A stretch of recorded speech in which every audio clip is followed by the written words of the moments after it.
Hello everyone, welcome to the official YouTube channel of Duti Institute. Duti Institute এর official YouTube চ্যানেলে কি চলছে mission 2026। এই মিশনের প্রায় আমরা অর্ধেক রাস্তা পার করে এসেছি। ওকে, আর বাকি এর অর্ধেক। তো আমাদের লাস্ট যা হয়েছিল সেটা কার উপর আলোচনা বা কার উপর লেকচার ভিডিও হয়েছিল, সেটা ছিল তোমার কার উপর, optical instrument and human eye, আলোকীয় যন্ত্র এবং মানব চক্ষু। সেটা আমাদের পুরোপুরি শেষ হয়ে গেছে। ওকে, আজকে আমরা পড়তে যাচ্ছি বা আজকে আমরা প্রবেশ করতে যাচ্ছি কোথায়? ওয়েব অপটিক্সে। কোথায় প্রবেশ করতে চলেছি? ওয়েব অপটিক্স, বা যেটাকে বাংলায় বলবো তরঙ্গ আলোক বিজ্ঞান। ওকে, তো সবাই পেন পেপার নিয়ে রেডি হয়ে যাও। আমরা প্রবেশ করতে যাচ্ছি কোথায়? Web optics. এবং ওয়েব অপটিক্সে আমরা প্রথম দেখব হচ্ছে ইন্টারফারেন্স বা ব্যতিচার। কি দেখব? ইন্টারফারেন্স বা ব্যতিচার। ওয়েব অপটিক্সে বেসিক্যালি আমি বলে নেই, তিনটে পার্ট আছে। ফার্স্ট অফ অল হচ্ছে কি তোমার ব্যতিচার বা ইন্টারফারেন্সের পার্ট আছে, তারপর আছে পোলারাইজেশন বা সমবর্তন, সরি তারপরে আছে অপবর্তন বা ডিফ্র্যাকশন, তারপর আছে পোলারাইজেশন বা সমবর্তন। ওকে, তাহলে সবাই বুঝতে পারলে আইডিয়াটা, আউটলাইনটা, সিলেবাসের আউটলাইন কি আছে? ইন্টারফারেন্স, ডিফ্র্যাকশন, দেন পোলারাইজেশন। তো আজকে আমরা কি শুরু করতে যাচ্ছি? আজকে আমরা শুরু করতে যাচ্ছি ইন্টারফারেন্স। ওকে, দেখো, আলো হচ্ছে এমন একটা জিনিস বা এন্টিটি। আলো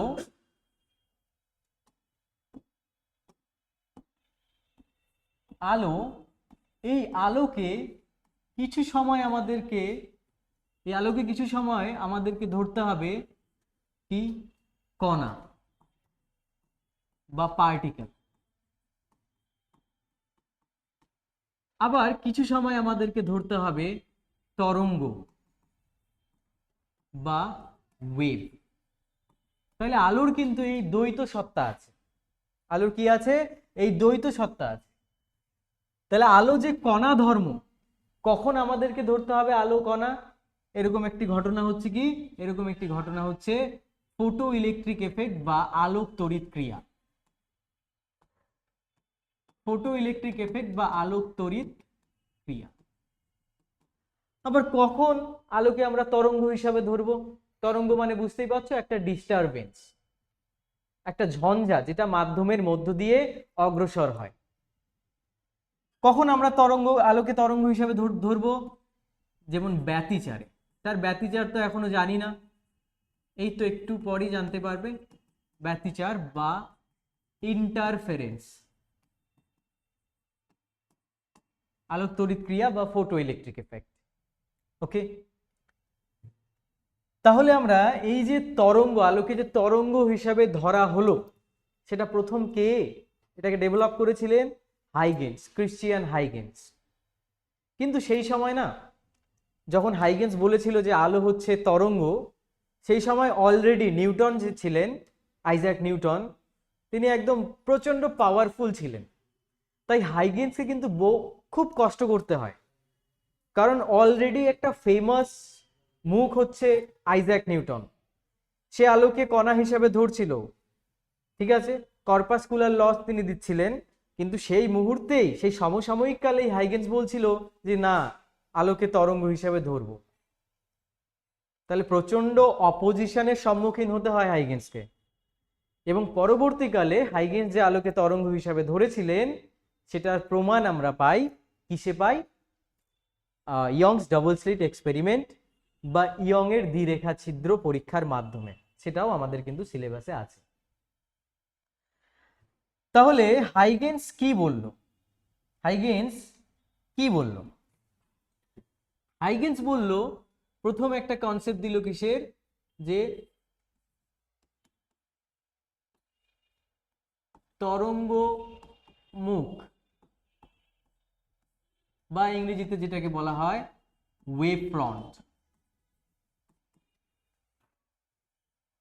তিনি তরঙ্গমুখ বা ওয়েভ ফ্রন্ট বলতে কি বোঝালেন? তিনি বোঝালেন তরঙ্গমুখ বা ওয়েভ ফ্রন্ট হচ্ছে আলোকরশ্মি যেদিক দিয়ে যাচ্ছে সেই জায়গার একটা তল, সেই জায়গার একটা তল।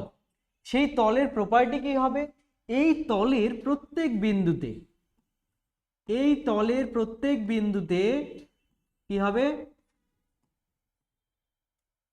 আলোর দশা পার্থক্য কি হবে? সেম থাকবে, বা বলতে পারো যে প্রত্যেকটি বিন্দুর দশা সেম। তাহলে তরঙ্গমুখ হচ্ছে কি? আলো, সাপোজ আলোক রশ্মি যাচ্ছে, তাহলে এই যে আলোক রশ্মি যাচ্ছে, এবার এই আলোক রশ্মির উপর তরঙ্গমুখ সর্বদা কি হবে? লম্ব হবে। এবং তার সাথে সাথে সেই তরঙ্গমুখের প্রত্যেকটি বিন্দুর দশা কি হবে? সমান হবে।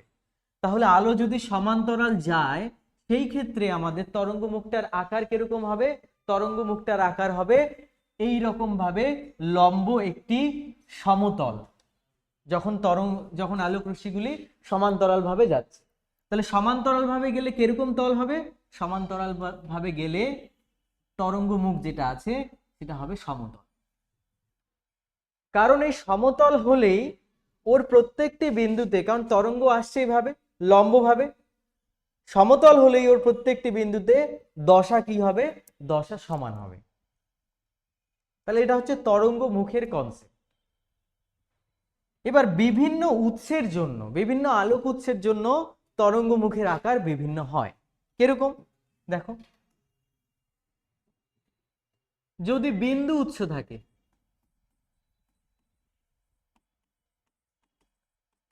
বিন্দু উৎস মানে এই একটি বিন্দু থেকে তরঙ্গ চারদিকে ছড়িয়ে পড়ছে, বা ভাবতে পারো রে চারদিকে ছড়িয়ে পড়ছে, তাহলে এমন একটি তল আঁকতে হবে যেই তলের প্রত্যেকটি বিন্দুতে দশা কি হয়? সমান হয়। তাহলে সেই তলটা কি হবে? সেই তলটা হবে গোলক।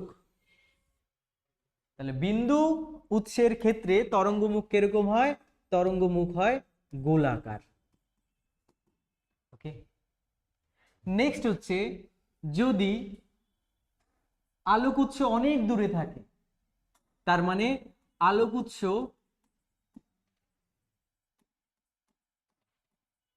অনেক দূরে আছে, বা বলতে পারো অসীমে আছে, তার মানে সেখানে সেই অসীম থেকে কি ধরনের রশ্মি আসবে? সেই অসীম থেকে সমান্তরাল রশ্মি আসবে, যেটা একটু আগে জাস্ট আমি আলোচনা করলাম। তাহলে সেই সময় এমন একটি তল কল্পনা করতে হবে যেই তলের প্রত্যেক বিন্দুতে দশা কি হয়? সমান হয়, সমদশায় থাকে। তাহলে সেটা কি হবে?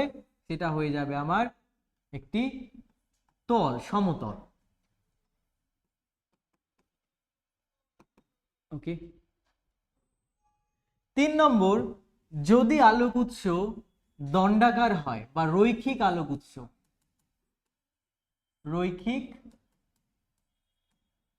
আলোক উৎস, তাহলে সেই রৈখিক আলোক উৎস মানে এরকম একটা লাইন আছে, সেই লাইন থেকে লাইট চারদিকে ছড়িয়ে পড়ছে। তাহলে সেই ক্ষেত্রে লাইন থেকে লাইট যদি চারদিকে ছড়িয়ে পড়ে, এমন একটি তল কল্পনা করতে হবে যেই তলের প্রত্যেক বিন্দুতে দশা কি হয়? সমান হয়। তাহলে সেই তলটা কিরকম হবে? সেই তলটা হবে চোঙাকৃতি, এবং সেই চোঙের অক্ষ বরাবর থাকবে আমার কি? সেই রৈখিক উৎস। তাহলে এই ক্ষেত্রে কিরকম হচ্ছে? এই ক্ষেত্রে হচ্ছে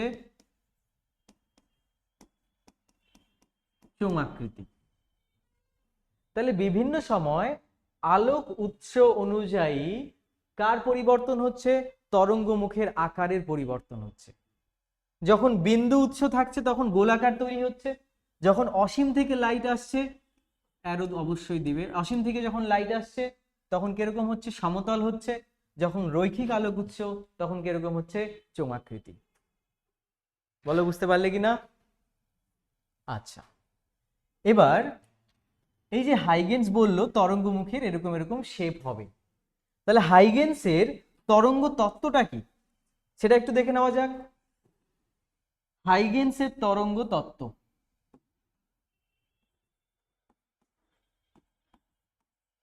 হাইগেনসের তরঙ্গ তত্ত্ব।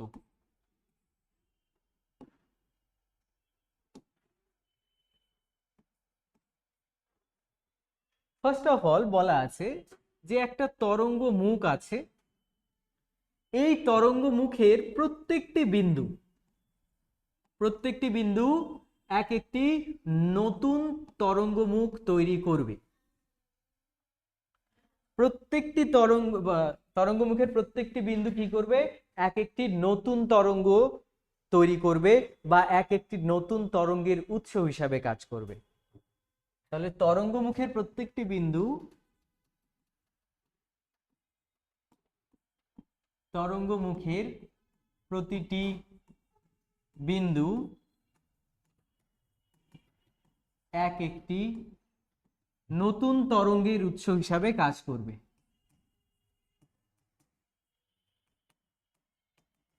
নতুন তরঙ্গ হিসাবে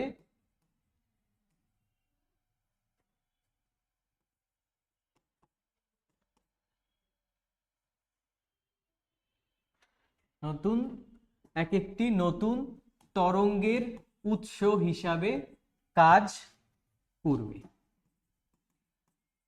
ওকে, 2 নম্বর কি বলছে? এই যে নতুন যে তরঙ্গ মুখগুলো তৈরি হলো, যেগুলোকে বলা হচ্ছে গৌণ তরঙ্গ মুখ বা সেকেন্ডারি ওয়েভ ফ্রন্টস বলা হচ্ছে, তারা কি করবে? তারা তরঙ্গের যা বেগ, ওই মাধ্যমে তরঙ্গের যা বেগ, সেই বেগ নিয়েই সব দিকে ছড়িয়ে পড়বে। তাহলে নতুন তরঙ্গগুলি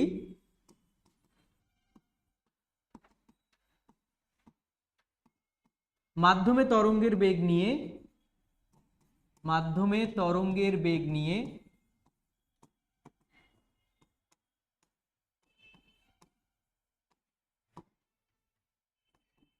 সব দিকে ছড়িয়ে পড়বে। ওকে, সব দিকে ছড়িয়ে পড়বে।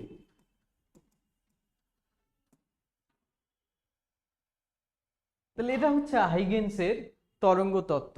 তরঙ্গ মুখের প্রত্যেকটি বিন্দু এক একটি নতুন তরঙ্গের উৎস হিসাবে কাজ করবে, এবং সেই নতুন তরঙ্গগুলি মাধ্যমে তরঙ্গ যে বেগ নিয়ে চলছে, সেই বেগ নিয়ে চারদিকে ছড়িয়ে পড়বে। হাইগেন্সের তরঙ্গ তত্ত্ব বোঝা গেল? তাহলে আমরা কি পড়লাম? আমরা পড়লাম তরঙ্গ মুখ কি, তরঙ্গ মুখের আকার কিরকম হয় উৎসের আকার অনুযায়ী, এবং পড়লাম হাইগেন্সের তরঙ্গ তত্ত্ব।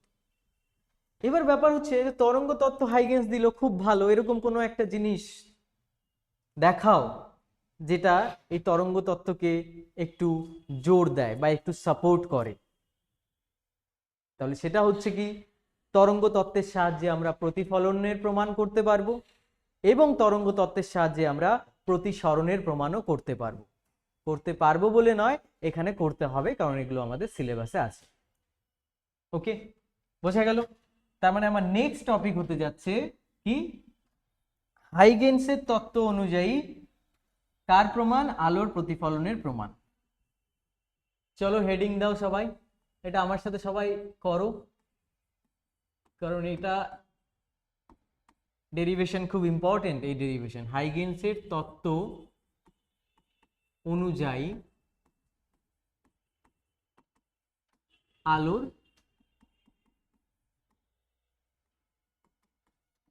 প্রতিফলন। আমি শুরু করার আগে, আলোর প্রতিফলনের দুটো সূত্র ছিল, আপতন কোণ এবং প্রতিফলন কোণের মান সমান, এবং আপতিত রশ্মি প্রতিফলিত রশ্মি অভিলম্ব একই সমতলে থাকে, সেকেন্ড স্টেটমেন্ট। তো হাইগেন্সের তত্ত্ব যদি এটা প্রমাণ করে দিতে পারে, তাহলে আমার সমস্যার সমাধানই হয়ে গেল, আমার কোনো আর সমস্যাই নেই। কারণ হাইগেন্সকে অ্যাকসেপ্ট করা সেই সময়ে যখন নিউটন রাজ করছে চাপের ছিল, কিন্তু হাইগেন্স থিওরিটিক্যালি আলোর প্রতিফলনের প্রমাণ দিলেন, আলোর প্রতিসরণের প্রমাণ দিলেন, আলোর অভ্যন্তরীণ প্রতিফলনের প্রমাণ দিলেন। সেটা কিন্তু থিওরিটিক্যাল প্রমাণ ছিল, কিন্তু পরবর্তীকালে যখন ইয়ংস ডাবল স্লিট এক্সপেরিমেন্ট হলো, তখন কি সেটা প্র্যাকটিক্যালিও প্রুভড হয়ে গেল যে না, তরঙ্গ তত্ত্ব বলতে জিনিস আছে। ওকে, আচ্ছা চলো আমরা এটা শুরু করি। ভালো করে দেখবে, এই হচ্ছে আমার প্রতিফলক বা আয়না। ওকে, এই আয়নার উপর কি হচ্ছে? সমান্তরাল রশ্মি এসে পড়ছে। এবার সমান্তরাল রশ্মি এসে পড়ছে মানে ধরো এই যে একটা রশ্মি আসলো, আর একটা রশ্মি, এই যে আর একটা রশ্মি আসলো। ওকে, ঠিক আছে। তাহলে সমান্তরাল রশ্মি এসে যেহেতু পড়ছে, তাহলে আমি বলতে পারি কি, যে তরঙ্গ মুখটা প্রতিফলকের উপর পড়ছে, সেই তরঙ্গ মুখটা কি হবে, একটা সমতল তরঙ্গ মুখ হবে। ওকে, তাহলে সেই তরঙ্গ মুখটা আমরা আঁকি এবার।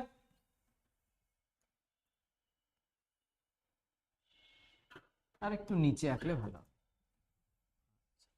তাহলে এইটা হচ্ছে আমার সেই সমতল তরঙ্গ মুখ, যেই তরঙ্গ মুখের ওপর রশ্মিগুলি কি হচ্ছে, রশ্মিগুলি লম্ব, তাই না? বোঝা গেল আদুর? আচ্ছা, এবার দেখো, তাহলে এই তরঙ্গ মুখ এর উপর এসে পড়ছে, খুব ভালো কথা। তাহলে এই যে অ্যাঙ্গেলটা দেখো ভালো করে, একটু কমিয়ে নিতে লাগবে। এই যে অ্যাঙ্গেলটা, এই অ্যাঙ্গেলটা কত, এই অ্যাঙ্গেলটা হচ্ছে আপতন কোণ আই।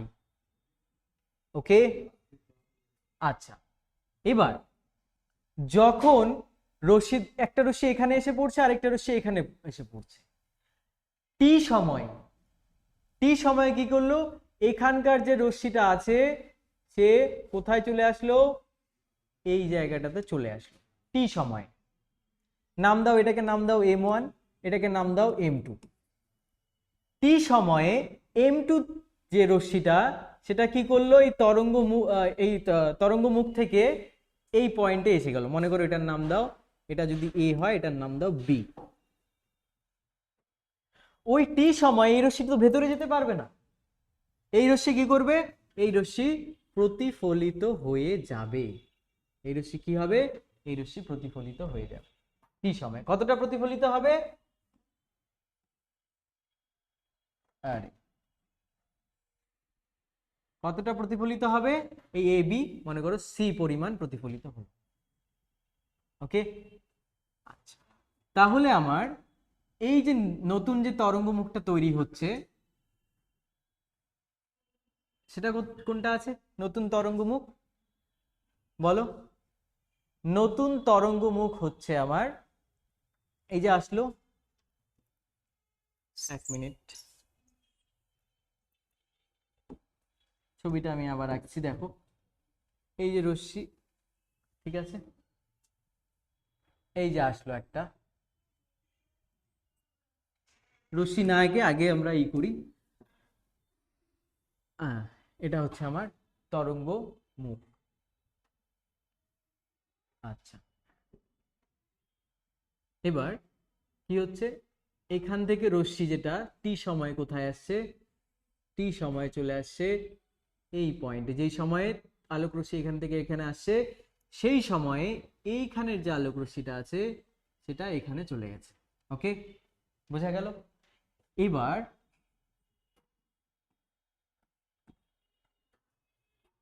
তার মানে এবার যদি আমি আঁকি, এইটা যে হচ্ছে, এটা হচ্ছে আমার প্রতিফলিত রশ্মির তরঙ্গ মুখ, হ্যাঁ কি না?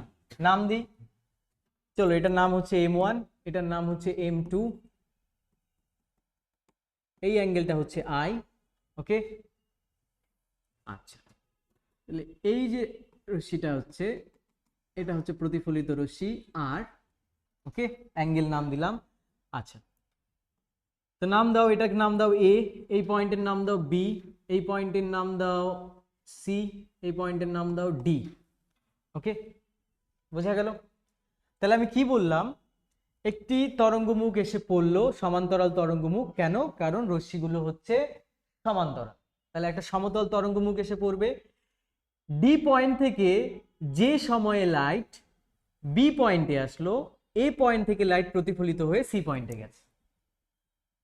ঠিক আছে, তার মানে আমার ডিবি ইজ ইকুয়াল টু কি, এসি,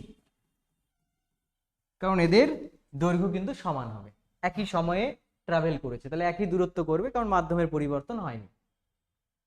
আচ্ছা, বোঝা গেল আর দূর? আচ্ছা, এবার দেখো অ্যাঙ্গেল ডিএবি, অ্যাঙ্গেল ডিএবি, এই অ্যাঙ্গেলের দিকে তাকাও তো। এই অ্যাঙ্গেলের যদি তাকাও ডিএবি, সেটাকে কি লেখা যায়? সেটাকে লেখা যায় ডিএবি মানে কোন অ্যাঙ্গেলটা? এই অ্যাঙ্গেলটা। তাহলে DAB is equal two 90 degree minus কোন অ্যাঙ্গেল? এই অ্যাঙ্গেলটা। তার মানে এই অ্যাঙ্গেলটা মানে কি? এটাকে যদি n1 বলি, এটাকে মনে করো n1 বলছি, এটাকে তাহলে বলছি n2, তাহলে আলটিমেটলি 90 ডিগ্রি মাইনাস n1AD, হ্যাঁ কি না? n1AD। আবার 90 ডিগ্রি মানে কোন অ্যাঙ্গেলটা বলো তো? m1AD, m1AD হচ্ছে 90 ডিগ্রি, বলা যেতে পারে কি না? m1AD হচ্ছে 90 ডিগ্রি মাইনাস n1AD। তো দেখো m1AD, m1AD মানে হচ্ছে এই টোটাল কোনটা, হ্যাঁ কি না? আর n1AD, ওকে, n1AD মানে কোন কোনটা? এই কোনটা। ভালো করে দেখো, যদিও খুব ছোট হয়ে গেছে। তাহলে m1AD থেকে যদি n1AD বিয়োগ করি, তাহলে আমি পাবো কি? m1AN1। যে m1AN1 হচ্ছে, m1AN1 হচ্ছে কত? Angle I. তার মানে আমি প্রমাণ করলাম যে ডিএবি যে কোনটা আছে, একটু পরিষ্কার করে দিই ওটা, ডিএবি, ও অ্যাঙ্গেল আই এখানে তাহলে থাক। তার মানে ডিএবি যে কোনটা আছে, মানে এই যে এই কোনটা, এই কোনটার ভ্যালু কত? আই। সিমিলারলি চলে আসো সিবিএ और এবিসি, এবিসিতে চলে আসো। এবিসি ত্রিভুজ, এবিসি কোণ, সেই এবিসি কোণ মানে কোন কোনটা বলো তো? এবিসি কোণ মানে এই কোণটা, হ্যাঁ কি না? তাহলে এই কোণটাকে বলা যায় 90 ডিগ্রি মাইনাস কোন কোণ? 90 ডিগ্রি মাইনাস এই যে কোণটা আছে N2BD, হ্যাঁ কি না? Angle N2BD। দেখো এবিসি মানে এই কোণটা, এই কোণটা হচ্ছে টোটাল 90 ডিগ্রি, ওকে, মাইনাস এই কোণ, হ্যাঁ কি না? তাহলে after all 90 degree minus N2BD, 90 degree কোন কোনটা? 90 ডিগ্রি হচ্ছে 90 ডিগ্রি হচ্ছে কোন কোনটা হবে 90 ডিগ্রি? দেখো এখানে যদি তুমি নাম দাও, এটাকে বলো তুমি M2 prime. So it is M2 prime B, okay, and C minus N2 prime into B D. So after all এটা যদি করি, তাহলে আমার কত পড়ে থাকবে? এই আর কোনটা পড়ে থাকবে। তার মানে এই কোনটার ভ্যালু কত? এই যে কোনটা আছে, এই যে কোনটা আছে, এই কোনটার ভ্যালু কত হচ্ছে? এই কোনটার ভ্যালু হচ্ছে আর। তার মানে আমি প্রমাণ করলাম কি? প্রমাণ করলাম এই যে আপতিত তরঙ্গ মুখ আছে, সেটা তলের সঙ্গে কত কোণ করে আছে? আই।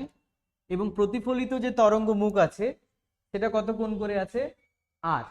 ওকে, একটা হচ্ছে আই আর একটা হচ্ছে কি? আর। বোঝা গেল? আচ্ছা, এবার তুমি ত্রিভুজের দিকে তাকাও। কোন ত্রিভুজের দিকে তাকাবে? দুটো ত্রিভুজ আছে এখানে, দেখো এ ডি বি এবং এ সি বি। এই দুটো ত্রিভুজের দিকে যদি তাকাও, প্রথম কথা হচ্ছে ডি বি সমান সমান এ সি। তারপরে এই যে কোণটা angle D is equal to angle C, এবং এবি কি? এবি হচ্ছে সাধারণ বাহু। তার মানে এই দুটি ত্রিভুজ কি? সর্বসম।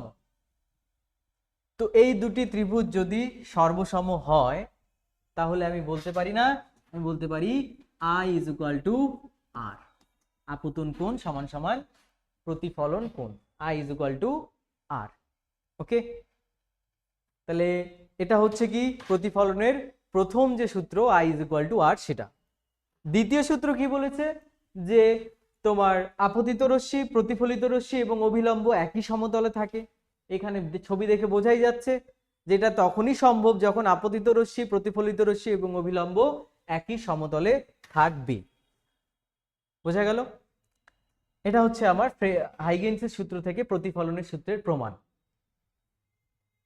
নেক্সট হচ্ছে কি হাইগেন্সের সূত্র থেকে প্রতিসরণের সূত্রের প্রমাণ।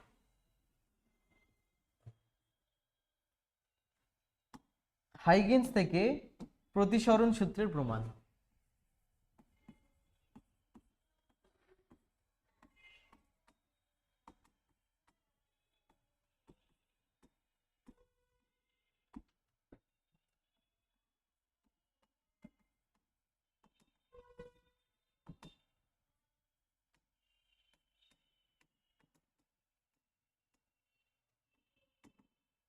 হাইগেন্সের সূত্র থেকে প্রতিসরণের সূত্রের প্রমাণ। এক্ষেত্রে দেখো এই যে আমার দুটি মাধ্যমের বিভেদ তল আছে, খুব ভালো কথা। এই যে একটি তরঙ্গমুখ এসে পড়লো, ওকে, তাহলে এই তরঙ্গমুখ এসে যদি পড়ে তাহলে তরঙ্গ কি বরাবর আছে? তরঙ্গমুখের উপর লম্বভাবে আছে। ওকে ফাইন, তাহলে এটা হচ্ছে আমার অভিলম্ব। তরঙ্গ এখানে কি করবে? বেঁকে যাবে। তো টি সময়ে, যে সময়ে আলোক রশ্মি এই পয়েন্ট থেকে এই পয়েন্টে আসে, যে সময়ে, সেই সময়ে এখানকার আলোক রশ্মি বেঁকে কার ভেতরে প্রবেশ করবে? মাধ্যমের ভেতরে প্রবেশ করবে। কারণ নিচে তো স্বচ্ছ জল আছে, মনে করো না জল আছে। ওকে, বোঝা গেল? জল যদি থাকে তার মানে এই পয়েন্টের নাম দাও এ, এই পয়েন্টের নাম দাও বি, এটা হচ্ছে M1, এটা হচ্ছে M2। ওকে, তার মানে এ পয়েন্ট থেকে সাপোজ ধরো এটা হচ্ছে সি, এটাকে বলো ডি। তার মানে বিসি যেটা আছে, বিসি কি হবে? বিসি হবে V1 ইন্টু টি। মানে প্রথম মাধ্যম, এটা প্রথম মাধ্যম, উপরের মাধ্যম হচ্ছে প্রথম মাধ্যম, নিচের মাধ্যম হচ্ছে দ্বিতীয় মাধ্যম।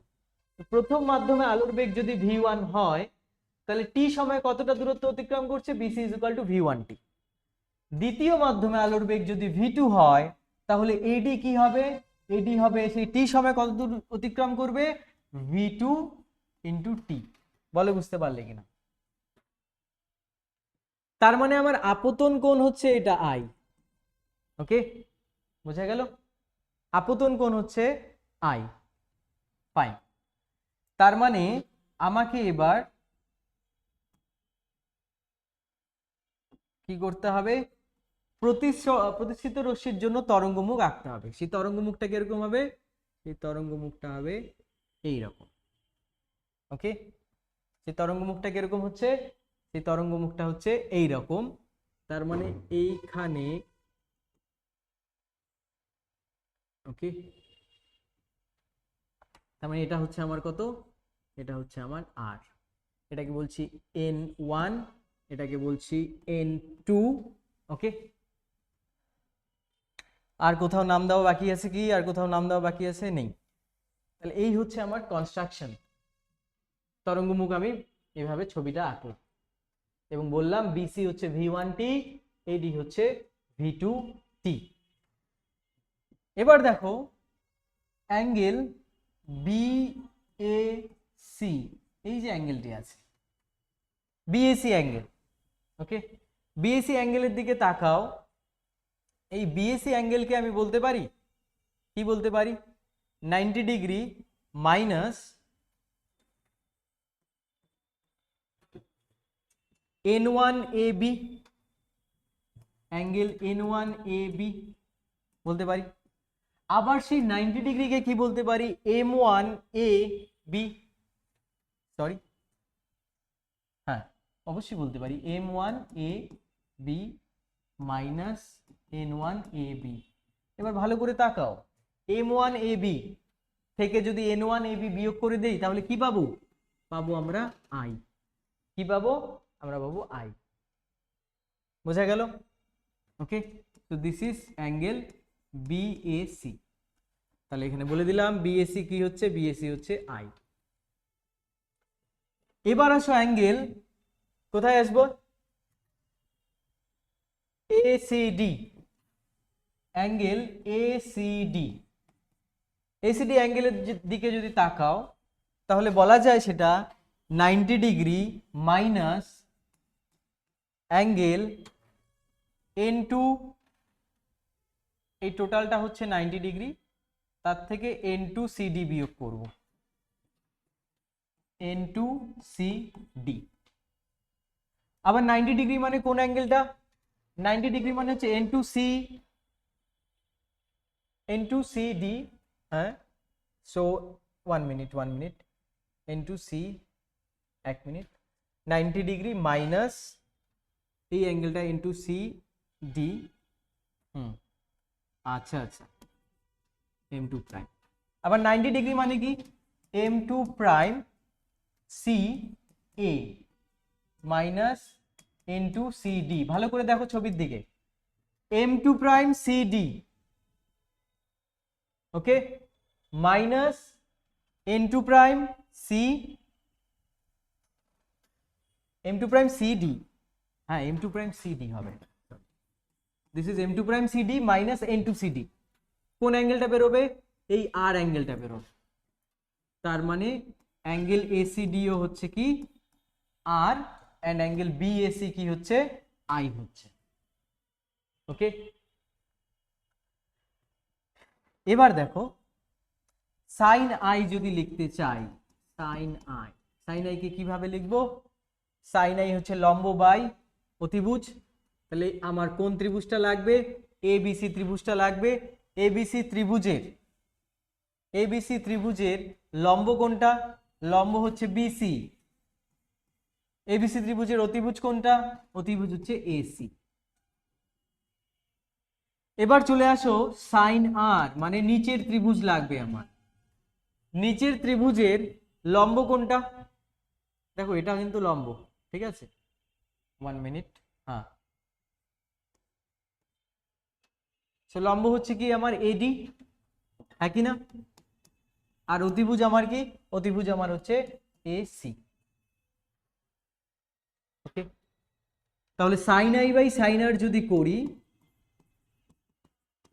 ইজ ইকুয়াল টু কি হবে, BC by AC into AC by AD. এবার বিসি আর এডির ভ্যালু আমরা অলরেডি জানি, এসি এসি তো ক্যান্সেল আউট হয়ে যাচ্ছে। বিসির ভ্যালু কি হচ্ছে V1t, আর এডির ভ্যালু কি হচ্ছে V2t, বলো হ্যাঁ কি না। তার মানে sine I by sine R is equal to V1 by V2। Sine I by sine R কি হচ্ছে V1 বাই V2। তার মানে আমি বলতে পারি, এটাকে লিখতে পারি, নট বলতে পারি, লিখতে পারি এভাবে, C by V2 by C by V1, বলো হ্যাঁ কি না। সেকেন্ড লাইন থেকে ফার্স্ট লাইনে আসা যায় কি না, যদি আসা যায় তাহলে ঠিক লিখেছি। সি বাই V2 মানে কি, দ্বিতীয় মাধ্যমের পরম প্রতিসরাঙ্ক মানে মিউ2। সি বাই V1 মানে কি, প্রথম মাধ্যমের পরম প্রতিসরাঙ্ক মানে মিউ1। এই তো চলে আসলো আমার স্নেলের সূত্র। তার মানে কি হচ্ছে, sine I by sine R is equal to মিউ2 বাই মিউ1 ইজ ইকুয়াল টু কনস্ট্যান্ট, যাহা স্নেলের সূত্র নামে পরিচিত। এটাই কি, এটাই হচ্ছে স্নেলের সূত্র বা প্রতিসরণের প্রথম সূত্র।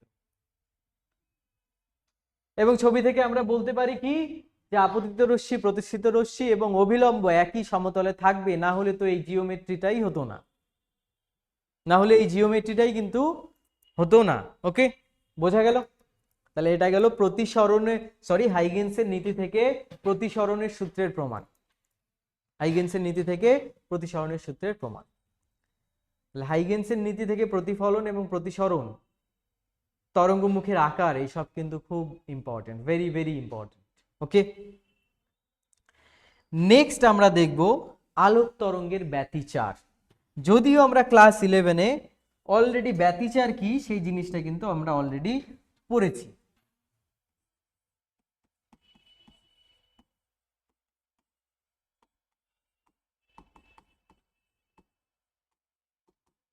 আলোক তরঙ্গের ব্যতিচার বা যেটাকে বলা হয় ইন্টারফারেন্স অফ লাইট,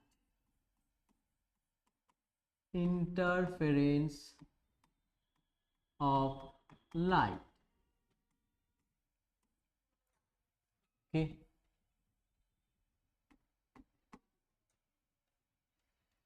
দেখো ধরো এ আর বি, এ আর বি থেকে তরঙ্গ কোথায় গিয়ে উপরিপাতিত হচ্ছে? C point. কি হচ্ছে? এ এবং বি থেকে তরঙ্গ, দুটি তরঙ্গ গিয়ে সি পয়েন্টে উপরিপাতিত হচ্ছে। ঠিক আছে, তো তরঙ্গের উপরিপাতের নিয়ম অনুযায়ী আমরা কি বলতে পারি যে এখান থেকে যদি y1 তরঙ্গ বের হয়, এখানে যদি তরঙ্গের সমীকরণ suppose y1 = a1 sin omega টি, এখান থেকে a2 sin ওমেগা টি হয়, তাহলে সি বিন্দুতে লব্ধি তরঙ্গ কি হবে? y = y1 plus y2। তো এ তরঙ্গের, এ থেকে নির্গত তরঙ্গের এক ধরনের ঔজ্জ্বল্য ছিল বা বলতে পারি একটা তীব্রতা ছিল, বি থেকে নির্গত তরঙ্গের আরেকটা তীব্রতা ছিল। এবার যখন তারা সমাপতিত হচ্ছে তখন সেই জায়গায় যে তরঙ্গটি তৈরি হচ্ছে সেই তরঙ্গ কিন্তু আর এ আর বি এর মতো নেই, সেটা চেঞ্জ হয়ে গেছে, সেটা পরিবর্তন হয়ে গেছে। এই ঘটনাকেই বলা হয় আলোক তরঙ্গের ব্যতিচার। মানে দুই বা ততোধিক আলোক তরঙ্গ কোনো বিন্দুতে সমাপতিত হওয়ার পর লব্ধি তরঙ্গের তীব্রতা, প্রাবল্য, ঠিক আছে, বিস্তার, এসবের কি হয়? পরিবর্তন হয়ে যায়। এই ঘটনাকেই বলা হয় আলোক তরঙ্গের ব্যতিচার। ঠিক আছে, এটাকেই বলা হয় কি? আলোক তরঙ্গের ব্যতিচার। ঠিক আছে, তাহলে আলোক তরঙ্গের ব্যতিচার হওয়ার জন্য এই দুটি উৎসকে সুসংগত হতে হবে। উৎসগুলিকে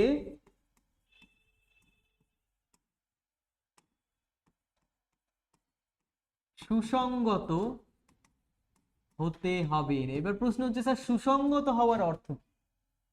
মানে হচ্ছে দুটি উৎস থেকে যে তরঙ্গ বের হচ্ছে তাদের কম্পাঙ্ক সমান হতে হবে।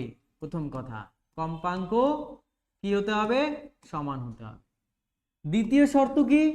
দ্বিতীয় শর্ত হচ্ছে এদের মধ্যে দশা পার্থক্য, তরঙ্গের দশা পার্থক্য আমরা জানি, ক্লাস 11-এ সরল দোলক গতিতে পড়েছিলাম। এদের দশা পার্থক্য যেটা আছে সেটা যেন 0 হয় বা সময়ের সাথে সাথে স্থির থাকে। তার মানে মোদ্দা কথা হচ্ছে স্থির দশা পার্থক্য। তাহলে সুসংগত উৎস হওয়ার শর্ত হচ্ছে কম্পাঙ্ক সমান এবং স্থির দশা পার্থক্য। এবার আমি তোমাকে বলি, তুমি এক প্যাকেট মোমবাতি কিনলে, সেখানে দুটো মোমবাতি জ্বালালে, জ্বালিয়ে বললে স্যার এটা থেকে যে তরঙ্গ বেরোচ্ছে এবং এটা থেকে যে তরঙ্গ বেরোচ্ছে দুটো সুসংগত উৎস, এই মোমবাতি দুটি সুসংগত উৎস। আমি বলবো না, একই প্যাকেটের একই রকম মোমবাতি হওয়ার পরেও এরা কখনোই সুসংগত উৎস তৈরি করতে পারে না, কারণ দুটির যে ওয়েভলেন্থ ল্যামডা সেটা কখনোই সমান হতে পারে না। আর ল্যামডা যদি সমান না হয় তাহলে কম্পাঙ্ক কি করে সমান হবে? v = n ল্যামডা, কম্পাঙ্ক কি করে সমান হবে? বোঝা গেল? তার মানে একই রকমের দুটো উৎস, একই কোম্পানির একই ওয়াটেজের দুটো বাল্ব, সেটা কি সুসংগত? না। তাহলে প্রশ্ন হচ্ছে স্যার সুসংগত উৎস কিভাবে তৈরি করব? দুটো আলাদা আলাদা জিনিস যখন কখনোই সুসংগত হতে পারে না, আমি ব্যতিচার দেখতে চাই, তাহলে সুসংগত উৎস কিভাবে তৈরি করব? সেটা হচ্ছে একটু চালাকি করতে হবে। কিরকম চালাকি? একটা বক্সের ভেতরে দুটো ছিদ্র করতে হবে, সেই বক্সের ভেতরে আমি কি রাখবো? সে একটা মোমবাতি রেখে দিব। তাহলে এই ছিদ্র দিয়ে একটা ওয়েভ বেরোবে, এই ছিদ্র দিয়ে আরেকটা ওয়েভ বেরোবে, উৎস একটাই কিন্তু ওকে দুভাগ করে নিলাম। এবার আমি বলতে পারবো যে কি এই যে তরঙ্গ দুটি আসছে সুসংগত উৎস থেকে আসছে, কারণ এখানে একটাই মোমবাতি আছে, সো এরও যা তরঙ্গ দৈর্ঘ্য হবে এরও সেই তরঙ্গ দৈর্ঘ্য হবে। সুতরাং উপরেরটার যে ফ্রিকোয়েন্সি বা কম্পাঙ্ক হবে নিচেরটারও কম্পাঙ্ক সেম হবে। বোঝা গেল? তাহলে সুসংগত উৎস তৈরি করতে হলে একটি উৎস থেকেই দুটো ছিদ্র করে আলোক রশ্মিকে বের করতে হবে। আর ব্যতিচার কি বললাম। ওকে, ব্যতিচার কি সেটা হচ্ছে আমরা কিন্তু বললাম। এবার এই ব্যতিচারের গাণিতিক ব্যাখ্যায় আমরা যাচ্ছি বা গাণিতিক বিশ্লেষণ। ওকে, ব্যতিচারের গাণিতিক বিশ্লেষণ।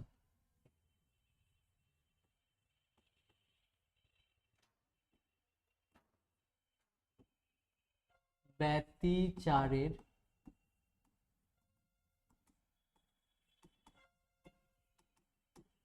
গাণিতিক বিশ্লেষণ।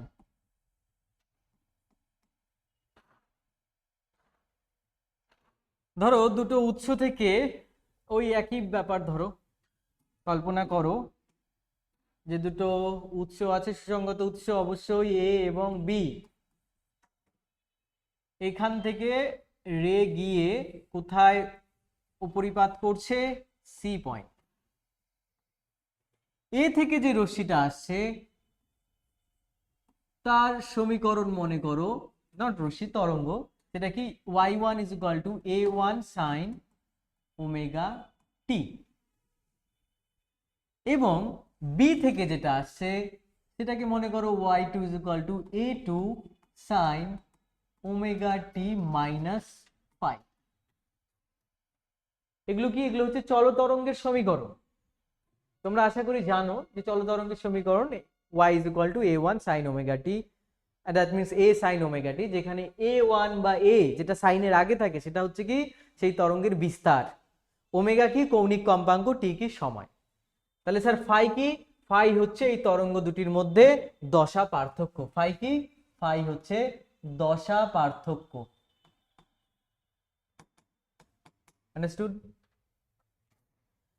তাহলে তরঙ্গের উপরিপাতের নীতি অনুযায়ী সি বিন্দুতে উপরিপাতিত হওয়ার ফলে সি বিন্দুতে যে তরঙ্গ তৈরি হবে সেটা কি হবে? সিম্পলি y1 + y2 নিয়ম মেনে চলবে,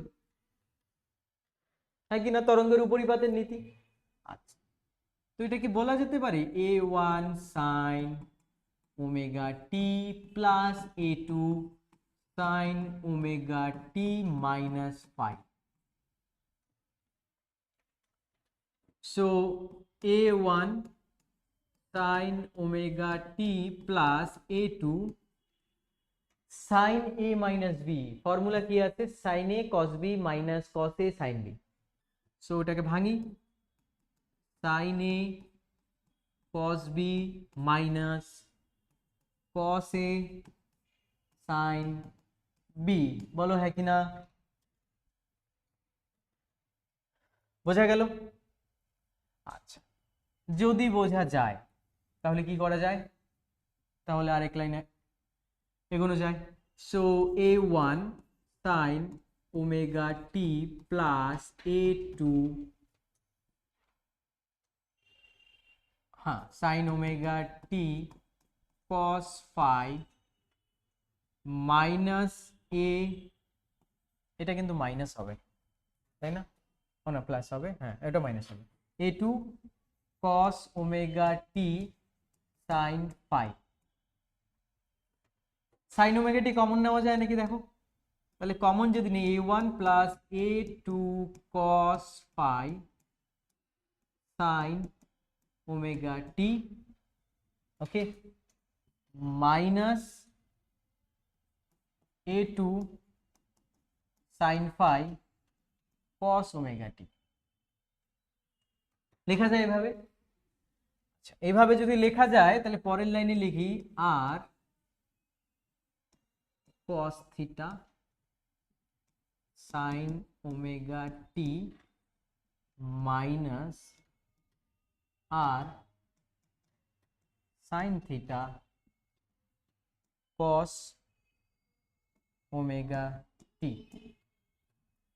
सर কোত্থেকে কি হয়ে গেল? कैसे क्या हो गया? দেখো a1 plus a2 cos phi এর জায়গায় আমি কি লিখেছি? আমি লিখেছি r cos থিটা। আর এ টু সাইন ফাই এর জায়গায় আমি কি লিখেছি, আমি লিখেছি আর সাইন থিটা। বলো বুঝতে পারলে কিনা? তাহলে এটা যদি লেখা যায় তাহলে আরটা কমন নিয়ে দেখো, sine omega T cos theta minus cos omega T sine theta, তাহলে এটা কিভাবে লেখা যায়, sine omega T minus theta. লেখা যায় কি যায় না? লেখা যায়। Okay fine. তার মানে নতুন যে তরঙ্গের সমীকরণটা আমি পেলাম সেটাও কিন্তু আমার চল তরঙ্গ, যার বিস্তার হচ্ছে কি আর। যার বিস্তার কত? যার বিস্তার হচ্ছে আর। তাহলে এবার প্রশ্ন হচ্ছে স্যার এই আর এর ভ্যালু কত হবে? এখানে দেখতে পাচ্ছ, আচ্ছা আর এর ভ্যালুটা আমি পরের লাইনে পরের স্লাইডে লিখে নিই নাকি? দেখো কি আছে, a1 plus a2 cos phi হচ্ছে আর cos theta, a1 plus a2 cos phi হচ্ছে আর cos থিটা নাকি? আর a2 sin phi হচ্ছে আর sin theta, a2 sin phi হচ্ছে আর sin থিটা। এবার এই দুটো যদি আমি কি পেলাম, আমি পেলাম যে লব্ধি যে তরঙ্গটা তৈরি হচ্ছে তার বিস্তার হচ্ছে আর। তো এই আর এর ভ্যালু কত, বা a1 a2 টার্মসে আর এর ভ্যালু কত সেটা তো জানতে হবে। তাহলে সেটাই কিন্তু আমি বের করতে যাচ্ছি যে আর এর ভ্যালু a1 এবং a2 এর ফর্মে কি আসছে। ওকে, তাহলে এই দুটো ইকুয়েশন স্কোয়ার করে যোগ করে দাও। তার মানে R square cos square theta plus R square sine square theta is equal to a1 plus a2 cos phi তার square plus a2 square sine square phi। R square যদি কমন নিয়ে নাও, sine square theta plus cos square theta কত হয়ে যাবে, 1 হয়ে যাবে। এবার এটাকে ভাঙো, a1 square plus 2 a1 a2 cos phi plus a2 square cos square phi plus a2 square, this is a2 square sin square phi, হ্যাঁ কি না? তার মানে আমার এই a2 square cos square phi plus a2 square sin square phi মিলে শুধু a2 square পড়ে থাকবে, হ্যাঁ কি না?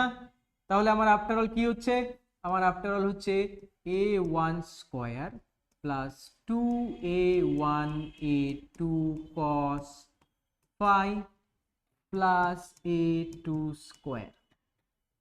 তার মানে আমার লব্ধি প্রাবল্য কি হয়ে যাচ্ছে, যে নতুন তরঙ্গটা পাচ্ছি ব্যতিচারের ফলে সেটা কি হয়ে যাচ্ছে, তার যে বিস্তার সেটা কত হয়ে যাচ্ছে, তার বিস্তার হয়ে যাচ্ছে a1 square plus a2 square plus 2a1 a2 cos phi। লব্ধি তরঙ্গের বিস্তারের রাশিমালা, লব্ধি তরঙ্গের বিস্তারের রাশিমালা কি, r is equal to root over a1 square plus a2 square plus 2a1 a2 cos phi। এবার তরঙ্গের কথা যদি বলি, তাহলে এই আর এর ভ্যালুটা কখন ম্যাক্সিমাম হবে, আর এর ভ্যালুটা কখন ম্যাক্সিমাম হবে, আর এর ভ্যালু তো a1 তুমি চেঞ্জ করতে পারবে না, a2 তুমি চেঞ্জ করতে পারবে না, অনলি phi চেঞ্জ হবে সময়ের সাথে সাথে, এবং বিভিন্ন জায়গায় phi এর ভ্যালু বিভিন্ন হবে। তাহলে আর এর ভ্যালু টোটালি ডিপেন্ড করে আছে দশা পার্থক্যের উপর। কার উপর ডিপেন্ড করে আছে, দশা পার্থক্যের উপর ডিপেন্ড করে আছে। তার মানে যখন আর এর ভ্যালু সর্বোচ্চ হবে সেই ব্যতিচারটাকে বলা হবে গঠনমূলক ব্যতিচার, এবং আর এর ভ্যালু যখন সর্বনিম্ন হবে, বিস্তার যখন সর্বনিম্ন হবে, তখন সেটাকে আমরা কি বলবো, সেটাকে আমরা বলবো ধ্বংসাত্মক ব্যতিচার। তাহলে একটা হচ্ছে আমার গঠনমূলক ব্যতিচার, আরেকটা হচ্ছে আমার কি ধ্বংসাত্মক ব্যতিচার। গঠনমূলক ব্যতিচার মানে আর এর ভ্যালু ম্যাক্সিমাম। তাহলে গঠনমূলক ব্যতিচারের ক্ষেত্রে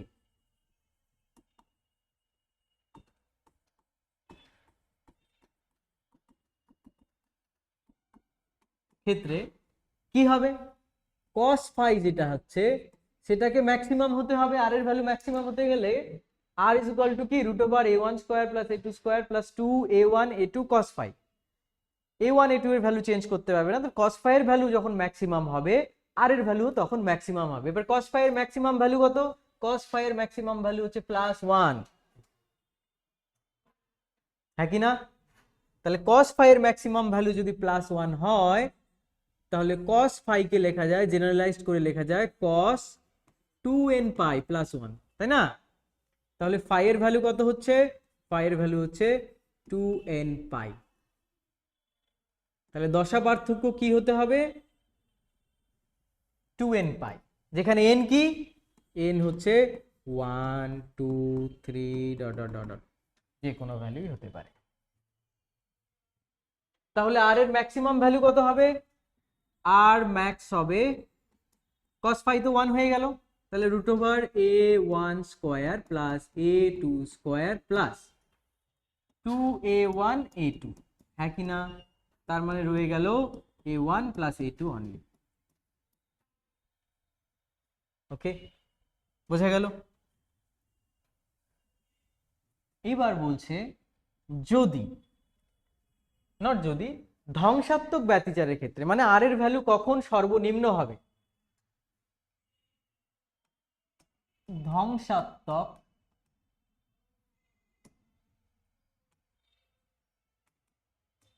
ব্যতিচারের ক্ষেত্রে, ধ্বংসাত্মক ব্যতিচারও নির্ভর করবে কার উপর, আর এর ভ্যালু নির্ভর করে কার উপর, কার উপর, পাই এর উপর। তাহলে cos phi এর মিনিমাম ভ্যালু যখন হবে তখন আর মিনিমাম হবে। এবার cos phi এর মিনিমাম ভ্যালু কত, স্যার -1, ইয়েস -1। তাহলে জেনারেলাইজড করে যদি লিখতে চাই তাহলে কি হচ্ছে, -1 মানে হচ্ছে 2n - 1 pi, sorry extremely sorry, cos 2n - 1 pi, this is the generalized value of -1 of cos। তাহলে phi কত হচ্ছে, phi হচ্ছে 2n - 1 into pi। তাহলে ধ্বংসাত্মক ব্যতিচারের ক্ষেত্রে তোমার দশা পার্থক্য কত হতে হবে, 2n - 1 into pi। তাহলে আর মিনিমাম কত হয়ে যাচ্ছে, আর মিনিমাম হয়ে যাচ্ছে √a1 square plus a2 square. দেখো cos phi এর ভ্যালু কত বসাবো, -1, -1 যদি বসাই তাহলে হয়ে যাবে -2a1 a2, তার মানে ultimately a1 a2। This is R min, মানে ধ্বংসাত্মক ব্যতিচারের কথা। বোঝা গেল? আচ্ছা, এবার এটা, এই গল্প আমি করলাম কি নিয়ে, এই গল্প আমি করলাম ব্যতিচারে এই আর এর মান কি, আর এর অর্থ কি, আর এর অর্থ হচ্ছে অ্যামপ্লিটিউড বা বিস্তার। কিন্তু আমরা ফিল করতে পারি কি, আমরা ফিল করতে পারি ইন্টেন্সিটি বা তীব্রতা। সেই তীব্রতা, আলোর তীব্রতা আর স্কোয়ারের সমানুপাতিক, বিস্তারের সমানুপাতিক। তীব্রতা কার সমানুপাতিক, বিস্তারের সমানুপাতিক। তার মানে আমি লিখতে পারি I is equal to k a1 square plus a2 square plus 2a1 a2 cos phi। এবার কে গুণ করে দাও, k into a1 square plus k into a2 square plus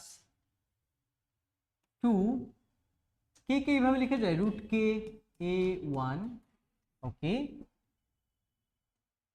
into √k a2 cos phi, এইভাবে লেখা যায় কি না, একটা কে কে √k ইন্টু √k লেখা যায়। কেন লেখা যায়, কারণ এই k স্কয়ারের জায়গায় আমি লিখবো কি, লিখবো i1,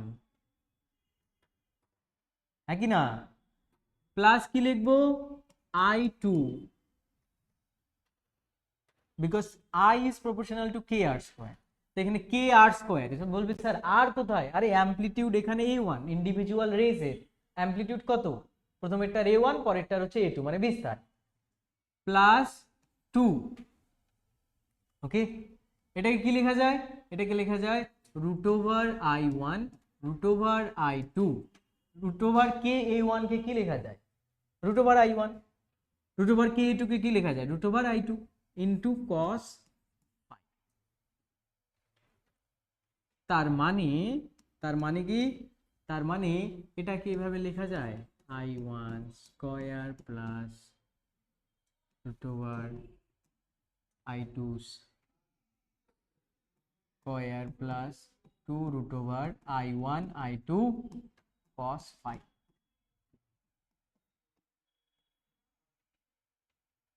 বলো বোঝা গেল কিনা। এক্ষেত্রেও গঠনমূলক ব্যতিচারের ক্ষেত্রে, গঠনমূলক ব্যতিচারের ক্ষেত্রে বা কনস্ট্রাকটিভ ইন্টারফারেন্স যদি হয়, গঠনমূলক ব্যতিচার যদি হয়, তাহলে cos ফাই এর জায়গায় +1 বসাবো, কারণ ওটাই ওর ম্যাক্সিমাম ভ্যালু। তাহলে আই কি হবে, আই হবে root over I one plus root over I two তার whole square, because root over I one square plus root over I two square plus 2 root over I one I two, তাহলে কি হবে root over I one plus root over I two whole square. এটা হচ্ছে কি হবে, এটা হচ্ছে I max. I mean কি হবে, মানে ধ্বংসাত্মকের কথা বলছি, বুঝতেই পারছো। তো ধ্বংসাত্মক ব্যতিচারের ক্ষেত্রে, ধ্বংসাত্মক ব্যতিচার যদি হয় cos ফাই এর জায়গায় হবে -1। তো -1 যদি হয় তাহলে আই মিন কত হয়ে যাবে, আই মিন হয়ে যাবে root over I one minus root over I two whole square. Okay, root over I one minus root over I two whole square, এবং এক্ষেত্রে ম্যাক্সের ক্ষেত্রে root over I one plus root over I two whole square. তাহলে আমরা দেখলাম দশা পার্থক্য যদি 2n পাই হয়, দুটি তরঙ্গের মধ্যে দশা পার্থক্য যদি 2n পাই হয়, তাহলে গঠনমূলক ব্যতিচার হবে, অর্থাৎ সেই জায়গার প্রাবল্য বা সেই জায়গার তীব্রতা ম্যাক্সিমাম হবে, এবং উপরিপাতের যে অঞ্চলে দশা পার্থক্য 2n-1 পাই হয় সেই জায়গার প্রাবল্য সর্বনিম্ন হয়। বোঝা গেল? আচ্ছা, তো আমি দশা পার্থক্য দিয়ে বুঝলাম, এবার আমি পথ পার্থক্য দিয়ে বোঝার চেষ্টা করি। পথ পার্থক্য দিয়ে বোঝার চেষ্টা করি। পথ পার্থক্য বা যেটাকে বলা হয় path difference,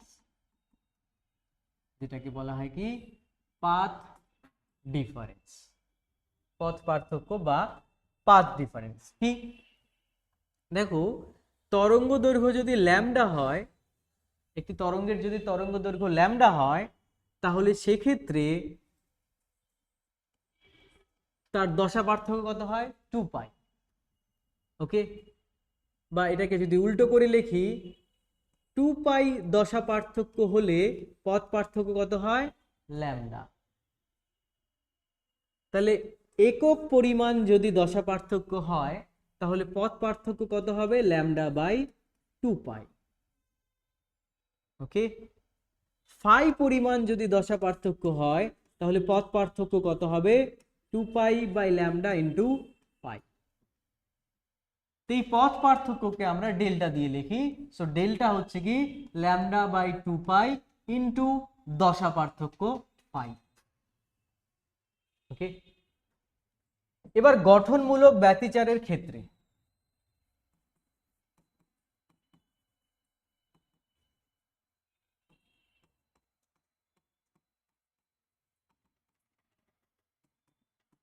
pi is equal to কি হচ্ছে 2n পাই।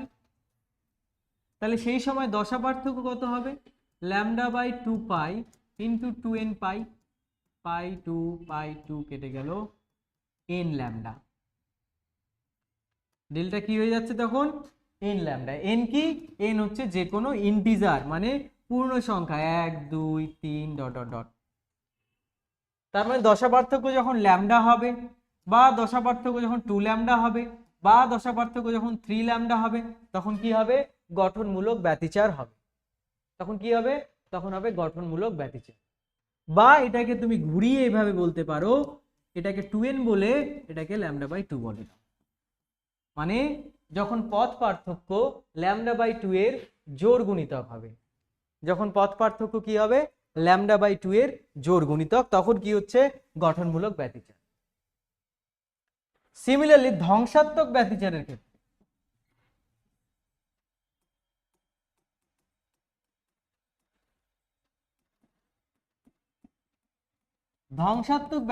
ক্ষেত্রে ফাই কত হয়, 2n - 1 ইন্টু পাই হয়, বলো হ্যাঁ কিনা? তাহলে দশা পার্থক্য পথ পার্থক্য কত হবে, λ/2 পাই ইন্টু 2n - 1 ইন্টু পাই, পাই পাই কাটবে, 2n - 1 ইন্টু λ/2। তার মানে যখন পথ পার্থক্য λ/2 এর, যখন পথ পার্থক্য λ/2 এর বিজোড় গুণিতক হবে, কারণ এখানে n এর ভ্যালু 1 2 3 4 যা খুশি বসাও, অলওয়েজ বিজোড় সংখ্যা পাবে, তখন কি হবে গঠনমূলক ধ্বংসাত্মক ব্যতিচার হবে। বোঝা গেল? তাহলে দশা পার্থক্য কত হলে গঠনমূলক ব্যতিচার হয়, ধ্বংসাত্মক ব্যতিচার হয় সেটাও দেখলাম, পথ পার্থক্য কিরকম হলে গঠনমূলক ব্যতিচার ধ্বংসাত্মক ব্যতিচার হয় সেটাও কিন্তু আমরা দেখলাম।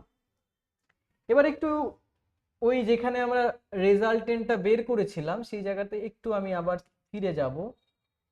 ওকে, একটু ওই জায়গায় ফিরে যাব। এবার গঠনমূলক ব্যতিচারের ক্ষেত্রে যদি দুটি তরঙ্গের তীব্রতা একই হয়, সেম তীব্রতা হয়, তাহলে I1 = I0, হ্যাঁ কি না? তাহলে I1 = কি হবে, I0 হবে। তার মানে I max তখন কি হবে, I max তখন হবে √I0 প্লাস √I0, তার মানে হচ্ছে 2√I0 তার স্কয়ার, মানে 4I0 হয়ে যাবে। যদি দুটি তরঙ্গের তীব্রতা একই হয় তাহলে ম্যাক্সিমাম গঠনমূলক ব্যতিচারের ক্ষেত্রে তীব্রতা কত হয়ে যাবে, 4I0 হয়ে যাবে। দুটি তরঙ্গের তীব্রতা সেম হলে ধ্বংসাত্মক ব্যতিচারের তীব্রতা কত হয়ে যাবে, এটাও I0 এটাও I0, সো আলটিমেটলি কত হয়ে যাবে, 0, মানে অন্ধকার।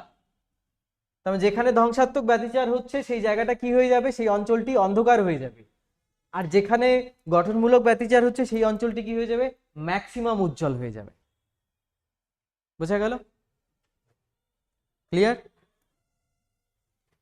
তাহলে আজকে আমরা কি কি দেখলাম, আজকে আমরা দেখলাম হাইগেনসের নীতি, বা প্রথম কথা হচ্ছে সেই হাইগেনসের তরঙ্গ তত্ত্ব, তারপরে হাইগেনসের নীতি প্রয়োগ করে আমরা দেখলাম কিভাবে প্রতিফলনের সূত্রের প্রমাণ করতে হয়, এবং প্রতিফলনের সূত্রের প্রমাণে একটু জায়গা একটু দেখবে যে আমি হয়তো কোন বলেছি একটা আর নিয়েছি আরেকটা, এই জায়গাটাতে একটু জাস্ট ফলো করবে। ওকে, একটু জাস্ট ফলো করবে এই জায়গাটা। ওকে,